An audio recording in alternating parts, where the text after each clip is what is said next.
All right, what's up, guys? Brian here, and this is my NXT review thoughts on this past Wednesday night's episode of NXT. So let's just get right into it. Of course, coming off the heels 1 week after the episode where they announced the that War Games was going to be making its return a week from this Saturday at NXT TakeOver. Now it's being called NXT TakeOver War Games, involving three teams: Sanity, Authors of Pain and Roderick Strong, and the Undisputed Era of Adam Cole, Bobby Fish, and Kyle O'Reilly. So who would be building momentum going into that event coming up? And this week's episode, somewhat of a decent episode this week. A couple good matches. The main event was Roderick Strong versus Adam Cole, and I'll get into that in just a moment. But we started off NXT with a tag team encounter. It was Heavy Machinery, Otis Dosovich, and Tucker Knight. They took on a bit of a jobber team of Chris Payne and Sean Maluda. They did make reference that Sean Maluda competed in the Cruiserweight Classic.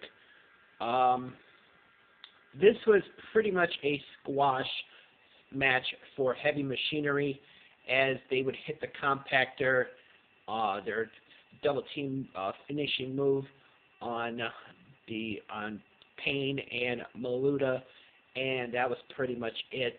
I know in this match, one of the funny parts was Otis Dosovich he did the worm like Scotty 2 Hotty, and then hit an elbow drop, and then Tucker Knight kind of upstaged him, hitting a springboard elbow drop. So that was pretty funny to see Otis doing the worm and then hitting the elbow drop. So, but a squash victory for Heavy Machinery, moving up the ranks in the NXT Tag Team division. We had a battle of two of NXT's women. It was Kairi Sane, the winner of the Mae Young Classic. She took on one half of the iconic duo, Billie Kay. Of course, Billie Kay's tag partner, Peyton Royce, will be one of Kairi Sane's opponents coming up at NXT TakeOver War Games, where it's going to be Kairi Sane, Peyton Royce, Ember Moon, and Nikki Cross, I believe it was, as the four women competing to see who will become the next NXT Women's Champion. Of course, that championship vacated by Asuka after she went to the main roster and debuted on Raw. This was an okay matchup between Kairi Sane and Billie Kay. Of course, Peyton Royce being at ringside, she tried to help Billie Kay out, but it did not work, as Kairi Sane, with that top rope elbow drop of hers, finishing off Billie Kay for the 1-2-3. Billie Kay did have some good offensive moves in this matchup, but like I said, Kairi Sane with the elbow drop and that finished off Billie Kay, building momentum going into NXT TakeOver War Games and that NXT Women's Title match. We had Velveteen Dream. He took on Cesar Bononi. Velveteen Dream, of course, embroiled in a bit of a feud with Aleister Black, where he wants Aleister Black to say his name, and he'll get that opportunity at NXT TakeOver War Games, probably when these two go one-on-one. But Velveteen Dream picked up the win in this matchup against Cesar Benoni. And then in the main event, it was Roderick Strong taking on Adam Cole of the Undisputed Era. This one has been boiling over for the last couple weeks. Adam Cole wanted Roderick Strong to join the Undisputed Era. Of course, last week it looked like Roderick Strong was going to join them, but then wound up, he had the armband of the Undisputed Era, but then punched Adam Cole in the face and went after them, and that's what led to this matchup.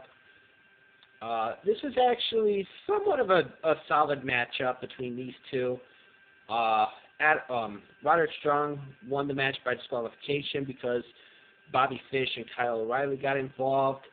Then everything started breaking down. Authors of Pain, who of course at War Games are going to be teaming up with Roderick Strong, they came down.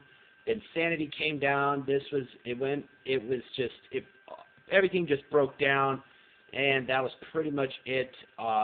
Roderick Strong hit a superplex to Adam Cole onto everybody outside the ring. That was pretty cool to see, but that was pretty much it for that matchup. Roderick Strong defeated Adam Cole via disqualification, and that was pretty much it. So they did announce a couple of matches for next week. They announced Ember Moon taking on Mercedes Martinez. They announced that Andrade Cien Almas and NXT champion Drew McIntyre are going to go face to face, and then they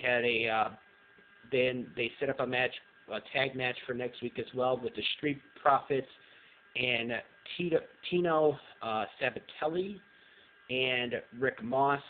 So that was pretty much it. And that was pretty much it for last Wednesday's episode. In my opinion, I thought it was a pretty decent episode. Can't wait to see what happens next week on the final NXT before NXT TakeOver War Games next Wednesday. I know TakeOver War Games happens a week from this Saturday, so can't wait to see what happens on the final episode before that. So that'll be interesting to see. But like I said, my overall thoughts on last Wednesday's episode, I thought it was pretty good. I think NXT is much more enjoyable to watch than Raw and SmackDown. As far as the show is concerned, I find it more enjoyable than watching Raw or SmackDown on different weeks. Some weeks they have good episodes of Raw and SmackDown, and then sometimes they have terrible episodes of Raw and SmackDown. But I still watch them so I could do reviews, just like I watch NXT to do reviews. I know I didn't have one last week because things came up, but this week I thought I'd do a quick review of what took place on NXT this past Wednesday night. So with that being said, this has been my quick review of what took place on NXT. Looking forward to see what happens on the Go Home show next week before NXT TakeOver War Games. So with that being said, I am Brian, and thank you for watching.